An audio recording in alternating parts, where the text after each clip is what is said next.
नमस्कार मंडळी, आपला आवडता रुस्तम हिंद केसरी व नवम हिंद केसरी बकासूर पुढे येणाऱ्या कोणत्या मैदानामध्ये आपल्याला पळताना दिसणार आहे हे आपण पाहणार आहोत। त्याचबरोबर गर्निकीचा राजा हा शेवटचा ताचा येणाऱ्या कोणत्या मैदानामध्ये आपल्याला पळताना दिसणार आहे ते आपण या व्हिडिओमध्ये पाहूयात। पण त्याआधी तुम्ही जर आपल्या या यूट्यूब चॅनलवर नवीन असाल तर आपलं यूट्यूब चॅनल बैलगाडा शर्यत नादघाटाचा सबस्क्राईब करायला विसरू नका। चला तर आपला व्हिडिओ सुरू करूयात।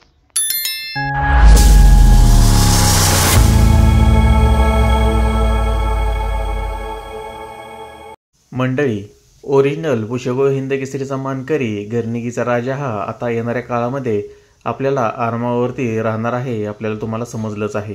तर मित्रांनो, गर्निकीचा राजा हा आता येणाऱ्या शेवटच्या एका कोणत्या मैदानामध्ये पळणार आहे। मंडळी, मान्य श्री सुहासनाना मालोजीराव शिंदे यांच्या वाढदिवसानिमित्त घाटमाता केसरी 2024 सांगली या ठिकाणी हे मित्रांनो भव्य आणि दिव्य ओपन बैलगाडा शर्यत मैदान होणार आहे। या मैदानामध्ये तुमचा आवडता आणि आपला आवडता हिंद केसरी राजा हा मित्रांनो शेवटचं मैदान या मैदानामध्ये आपल्याला गर्निकीचा राजा पळताना दिसणार आहे। या मैदानानंतर आपला राजा हा तुम्हाला तर माहीत आहे 1.5 ते 2 महिन्याच्या आरामावर राहणार आहे। कारण मित्रांनो, राजाच्या डाव्या पायाच्या लिगामेंटमध्ये त्रास असल्यामुळे राजाला पळताना खूप त्रास होत असल्यामुळे राजाच्या मालकांनी हा मित्रांनो निर्णय घेतलेला आहे आणि त्याच्यामुळे येणाऱ्या कालावधीमध्ये आपल्याला राजा हा आरामावरती दिसणार आहे। हे राजाचं या सीझनमधील शेवटचं मैदान मित्रांनो असणार आहे।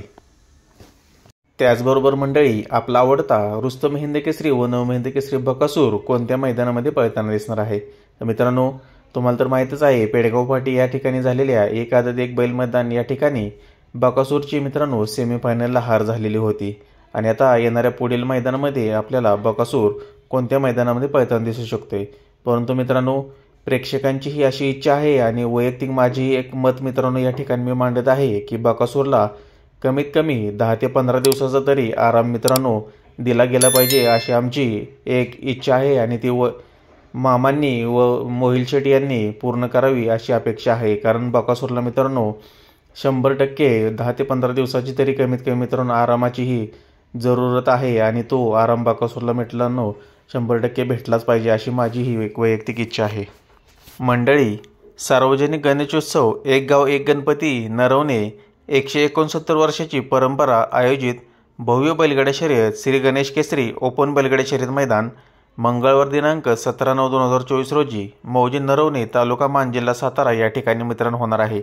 मित्रांनो, हे यात्रेची आणि जुनी आणि पारंपरिक मैदान आहे। दरवर्षी मित्रांनो मोठ्या उत्साहाने हे मैदान साजरं केलं जातं आणि हे पारंपरिक मैदान मित्रांनो होणार आहे। तर मित्रांनो, या मैदानामध्ये आपला आवडता रुस्तम हिंद केसरी व नवम हिंद केसरी बकासूर हा मित्रांनो पळायला येण्याची दाट शक्यता आहे। कारण त्या पद्धतीचं नियोजन देखील मित्रांनो बकासूरचं चाललेलं आहे।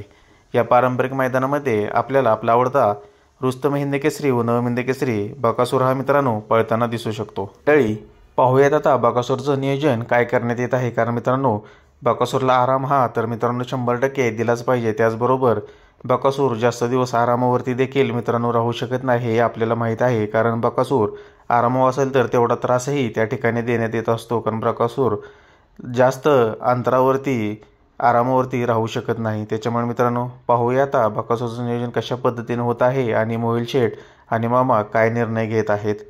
तर धन्यवाद मित्रांनो। तुम्हाला आपला हा व्हिडिओ आवडला असेल तर आपल्या व्हिडिओला लाईक करा, कमेंट करा आणि आपलं यूट्यूब चॅनल बैलगाडा शर्यत नादघाटाचा सबस्क्राईब करायला विसरू नका। त्याचबरोबर शेजारील बेल आयकॉन म्हणजेच घंटा चिन्हावर क्लिक करायला विसरू नका, म्हणजे तुम्हाला अशाच प्रकारच्या नवनवीन व्हिडिओ आणि नवीन अपडेट तुमच्यापर्यंत लवकरात लवकर पोहोचतील। धन्यवाद।